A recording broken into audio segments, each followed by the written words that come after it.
24 hours away from SummerSlam, SmackDown brought us Tag Team Championship edition of the show. We'll get into that and all things more so on the Hitting the Turnbuckle podcast on the Smackdown Rebound. Now, a few things that happened on SmackDown this week that we're going to be talking about. A stipulation in Cody Rhodes' match with Solo Sikoa at SummerSlam has been announced as well.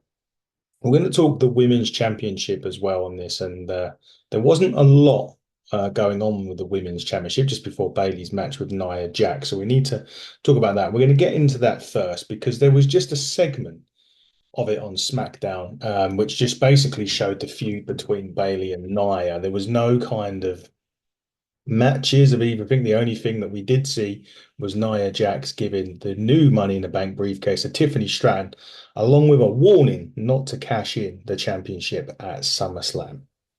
But other than that, there was nothing. And it makes me wonder if, the title reign of Bayley. I spoke to the team at the Ringside Renaissance podcast earlier on this week, and we were talking about this particular match and Bayley's title run. And Bayley's title run, it hasn't really worked, I don't think, on this occasion. I'm not sure why WWE maybe just again we talk about how things get lost on SmackDown with the bloodline, and there was this thing about maybe even Cody Rhodes getting lost with the bloodline stuff as well, and perhaps his title reign hasn't done as well as it should have done because of that. But the SmackDown not to have a major sort of angle or major promo or face to face or whatever between the two, between Nia and Bayley, was really disappointing for me. I felt as if it should have had something on there. And for whatever reason, they didn't put it on there. Was it time? Was it just because they felt as if did they feel as if the story was already there and it's just a case of we'll just hype it up? I'm not too sure, but I was disappointed that they didn't give Bayley and Nia really any time on the show to deliver the final words ahead of the pay-per-view or to maybe have one final match where, you could have something could have happened. But nevertheless, Bayley and Nia Jax should be a good match at SummerSlam. But just disappointed in Bayley's title run in general. I don't think the face turn has worked very well for Bayley on this occasion. She was heel for so long. I'm not sure that sometimes they say about the theme song as well. I'm not sure that it's right for her and what she's trying to do. I know the character changed from the hugger to the role model and so on and so forth. But for me, the whole thing just hasn't worked for Bayley since WrestleMania, since splitting with Damage Control and winning the women's championship hasn't worked at all.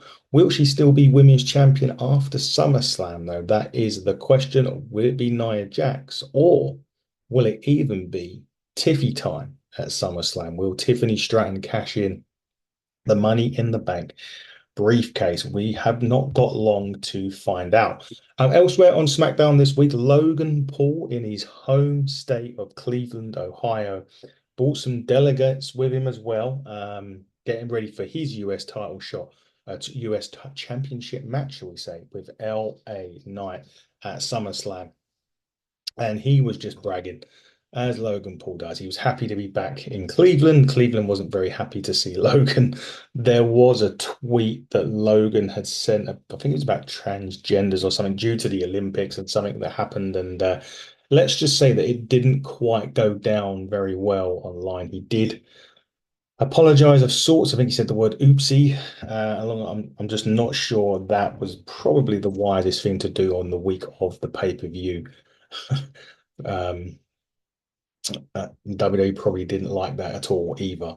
Nevertheless, he had the delegation of people there with him in Cleveland. He'd come out in this he had turned to SmackDown on this Prime Hummer, I think it was, and they were going to show a background of some sort with him. When they dropped the background, it was a picture of Logan Paul with the word "yeah" written on it. Wasn't very happy. Logan Paul was not very happy about that. And then backstage, you saw LA Knight show up and actually take the Prime Hummer away as Logan Paul was trying to get to him. The funny line after that was he was moaning to Nick Aldis, and Nick Aldis saying, "Oh, I'll go and take that. I'll go and take up with your delegation because they seem so legitimate." It's like Logan Paul had paid for delegation. But this match at SummerSlam, again, check out the podcast, the SummerSlam prediction podcast I done with the Ringside Renaissance team. And I will basically say exactly what I said there. LA Knight will win and absolutely needs to win the United States Championship at SummerSlam due to the fact that he's been so over for so long with the crowd. But there comes a point where the interest and love will diminish if he's not victorious at SummerSlam. And that is why I believe LA Knight will finally win WWE gold at SummerSlam. Logan Paul's been a champion for 200 and something days. He's had two defenses. From the WWE's perspective, it's probably done its job because he took that belt everywhere he went. He was taking that belt with him. So he's probably got some recognition, maybe put some more eyes on the product for WWE. But in terms of the championship, it is time to crown a new United States champion, and that champion should be and will be LA Knight. Let's start now with championships. We had the women's tag team championship rematch, the Unholy Union, Alba Fire and Isla Dawn against Bianca Belair and Jade Cargill. This was all to do with the fact that there is a new member of the Unholy Union, that being Blair Davenport. She cost Bianca and Jade the titles. I mean, she didn't cost them the match. They won the match by DQ because she come out and attacked them, but she has now seemingly joined Alba Fire and Isla Dawn, so the British and Scottish are together. That doesn't normally work very well. It's normally a start of a joke as well, but nevertheless, the Unholy Union are getting stronger. Bianca and Jade, I think it was quite interesting that, we haven't seen a lot of Jade in singles competition.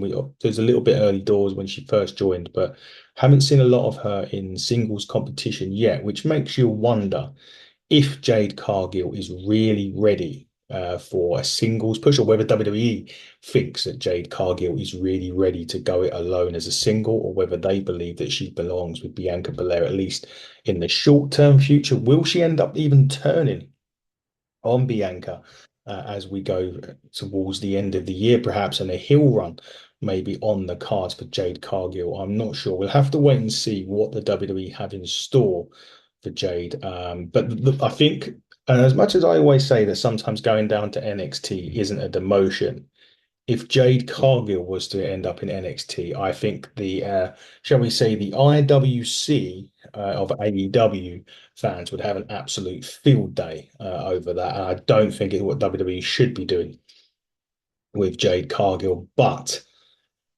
keeping her with Bianca Belair, does that stall Bianca's progress? What's the deal with that going forward as well? Because she's always been in the women's championship situation. However, we've also got sooner or later the return of Charlotte Flair. I think to SmackDown. I don't know whether that's still the case because undrafted, I think, due to injury. So she's probably free to go wherever she wants to go. But to have Charlotte Flair coming back on SmackDown as well for some more star power with Bianca there, and then potentially Jade Cargill if they start pushing her as a single, it does put that division it makes that division very strong. I mean, Tiffany Stratton's still there as well, Bailey and Nia, as we've already mentioned. But yeah, the women's tag teams stayed with the Unholy Alliance for now, and of course, the addition of Blair Davenport going forward on that show. Let's move to the men's tag team championships now. DIY against the Bloodline. That now it was meant to be Tangaloa and Tama Tonga. Tangaloa had an eye injury, which meant Jacob Fatu would be deputizing for Tangaloa, and we did indeed crown new tag team champions on SmackDown this week. The Bloodline of Jacob Fatu and Tama Tonga kind of, into a degree, decimated DIY in a lot of ways, especially with Jacob Fatu. He is an absolute star in the making. I'm waiting for that singles run for him as well, because he has got absolutely everything that needed to become a world champion in WWE. He is, quite frankly, one of the most impressive people I've seen, and someone that's come in terms of a debut, and as the first time that WWE fans would have seen him in a lot of ways. I mean, obviously you can watch New Japan, but for someone that's come in, not gone to NXT, he's come straight up to the main roster. He has made probably the biggest impact, I think, as a debut, as I can remember in recent memory. He is so impressive with the moonsaults, with the way he makes things look effortless. Everything looks like it hurts as well with Jacob Fatu. I think the sky is the absolute limit for him. Obviously, we know that Hukaleo is coming in as well, and possibly even Zilla Fatu at some stage. And we know the bloodline stuff's going to grow. Will Roman Reigns come back at SummerSlam? We have to wait and see for that as well. But Jacob Fatu for me is a world champion in the making, and it just all depends on when the WWE want to flick the switch. I get it that in the next coming months, assuming Roman does come back, we will be seeing him in tag and singles matches, maybe against the old school bloodline, who knows? But once that's finished and out the door, obviously we're going to have probably going to have some more stuff with The Rock coming up. But I do want Jacob Vatu to go on his own. I want him to win championships on his own because he is definitely the star out of the three they've brought in at the moment. He is the one more looking like an absolute megastar. And so we'll see what happens with Jacob Fatu. But for now, he is indeed the World Tag Team Champion, well, the SmackDown World Tag Team Champions, along with Tama Tonga. I'm not sure if they can do the Freebird rule on that when Tanga Loa's back from his injury, but nevertheless, DIY's run was disappointing. I mean, was it even worth them winning the Tag Team Championships for the 29? I mean, it was like a month they held them for. Was it even worth that time? I mean, they just, they're good wrestlers. I don't think they ever got over properly. I think I always say the word crickets every time I hear Gargano's music, but he's so good in the ring, but it just doesn't seem to resonate with the fans. It got a great pop in Cleveland, of course, being from Gargano's hometown, but for me, it just didn't work. They've just not been a tag team champions or even a team that got over properly with the crowd. I mean, even R-Truth and The Miz managed to get over more than those two. I don't even know what SmackDown can do with Gargano and Ciampa going forward. I mean, they can probably have a rematch and they'd be decimated again, but what is next for those two? I really don't know. And it is a shame because they are very good wrestlers, but you do get that sometimes. Wrestlers that are great in the ring and they were great in NXT and they were getting the reactions in NXT, but just not in that main roster. They haven't hit the heights with the crowd. They haven't formed that bond, that relationship with the crowd that gets you over enough for me anyway. I don't believe that they have at all. So what's next for those two? We don't know. But at the moment, the Bloodline have tag gold. Will they have the World Championship gold come the end of SummerSlam? We'll have to wait and see. But there is a big twist to that, which we'll get to in a minute. Elsewhere on SmackDown, absolute banger match as well. Andrade Idolo, Carmelo Hayes. This was the second time I think they fought recently. This match was absolutely brilliant. You thought it was going to be quite a technical match, but it was more of a luchador, high flying, quick pace match. Got technical near the end, but it was really one to showcase both the talents of Andrade and Carmelo because like I've said so many times before, on SmackDown at the minute, it is Bloodline. And it's probably going to be Bloodline for the foreseeable future.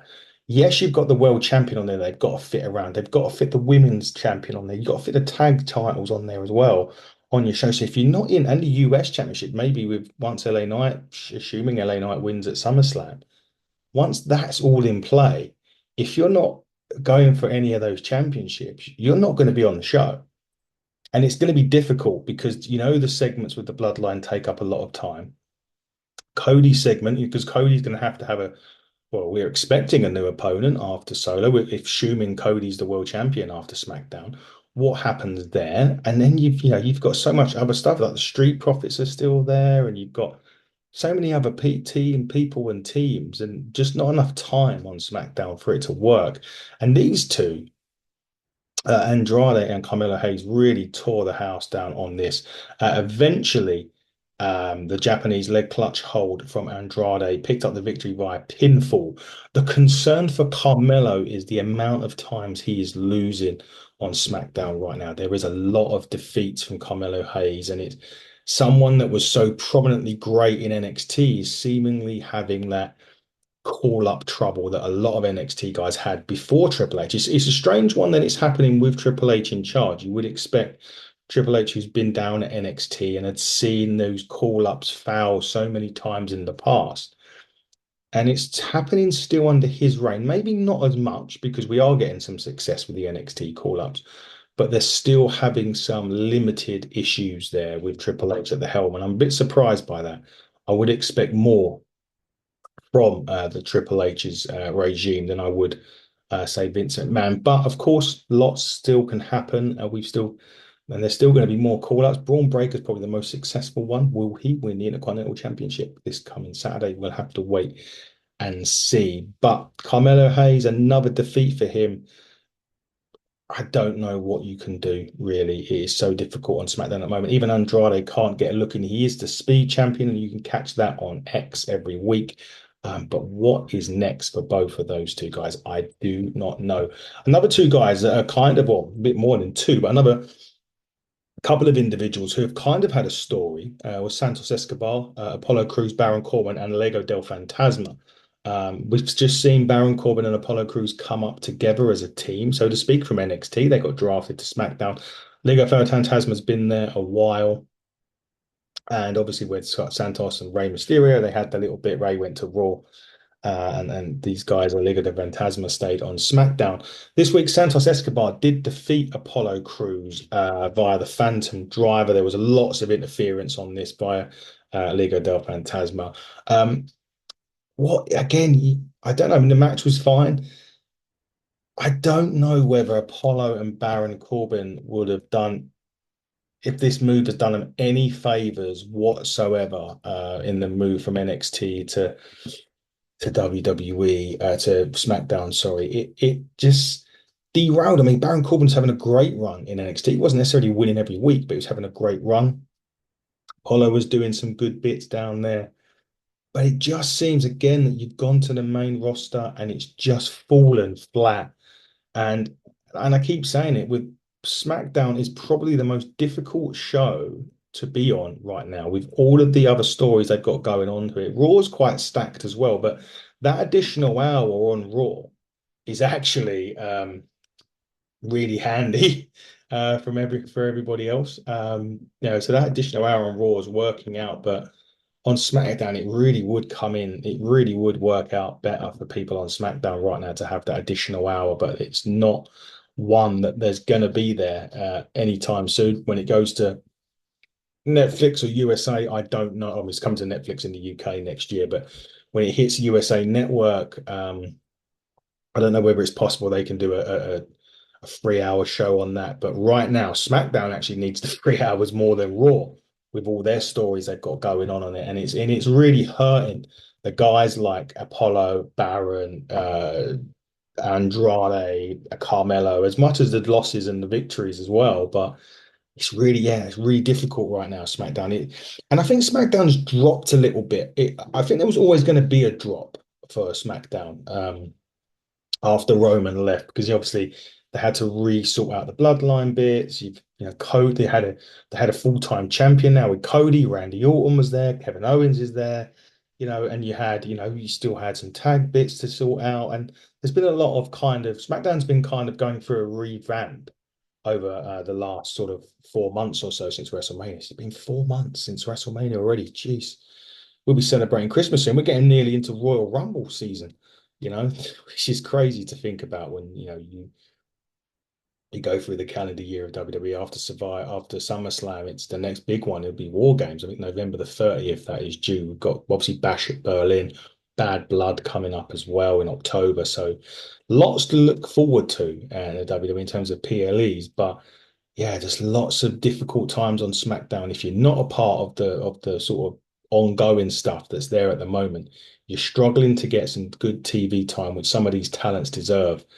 Maybe it might not have been a good time to go. Maybe if they'd known all this was going to happen with recreating this new bloodline and bringing in the new guys from there, maybe it might have been worth just leaving a lot of these on NXT.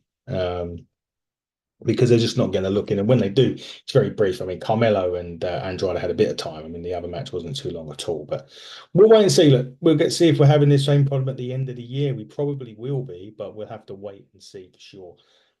But nevertheless, Cody and Solo this week. Now they actually kicked off SmackDown. I know we're ending it with how SmackDown started, but we have to, Cody is the world champion after all. Now, the biggest thing about this and the biggest talking point now is the match has changed at SummerSlam.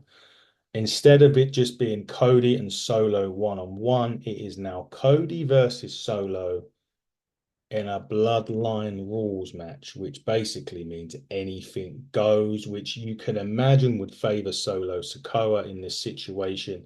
He's got Jacob, he's got Tama, he's got Tanga, maybe even Hukaleo. Who knows? We know he's signed with the WWE. We don't know what the plan is for him. We're assuming he'll be slotting in with the bloodline stuff the moment he can do. But it's a difficult one now. This one really stacks the odds against Cody, which is kind of not what they've been doing, so to speak. But Cody is always that underneath champion. He's the champion. A lot of face champions do take a lot of punishment, but I think the last time I saw a champion that took a load of punishment like this and win matches was John Cena. So Cody's kind of in that mold, in my opinion, where he's the one, he'll be the underneath champion. He'll always be the champion that takes an absolute kicking and then will come out and win the match and retain championships until obviously it's time for him to lose. But Bloodline Rules opens up a lot of possibilities now. We know that Jey Uso doesn't have a match at SummerSlam. We know Jimmy Uso's cleared and is waiting for his return. Obviously, you've got Jacob, you've got Tanga, you've got Tama, maybe Orton and Kevin Owens haven't got matches either. But then that throws into another potential return at SummerSlam. Will the tribal chief make his return to the WWE at SummerSlam as well? This kind of bloodline rules match absolutely suits it. I don't like it because it kind of already initiates the fact that there's going to be run-ins, and a lot of the bloodline stuff had run-ins, due throughout Roman's, 3 or 4 year reign. They had run-ins all the time, and the matches were kind of decided that way. And I'm hopeful that it's not going to be too bad. But when they announced Bloodline Rules, and it was a kind of a thing that Solo wanted, and didn't egg Cody on too much. Cody's a fighting champion, and he just said, "Yeah, we'll have it. There's no problem at all." He accepts. But I just hope that it's, we're gonna get running, we're gonna get interference in this. We know we are. Does it make me believe any more? Either two things is going to happen on this. Either Roman Reigns costs Solo Sikoa the championship, or Solo, with this bloodline rules, wins the match and SummerSlam goes off the air with Solo holding the championship and the tribal chief Roman Reigns returning and getting in the face of Solo Sikoa. Will they have an altercation? I think it's a lock now. That bloodline rules match has kind of made me think that's a lock that Roman's coming back. It just depends how they are going to do it. We'll wait and see. But don't forget, guys, we're going to wrap up SmackDown right now. We have got Collision review coming up. We've got Rampage review coming up. On Monday, we are reviewing SummerSlam, and I won't be reviewing it alone. We'll wait and see what that. But guys, keep a lookout on HTT Buckle on Twitter, Hitting the Turnbuckle podcast on all social media outlets. And until next time, everybody, buckle down, stay safe.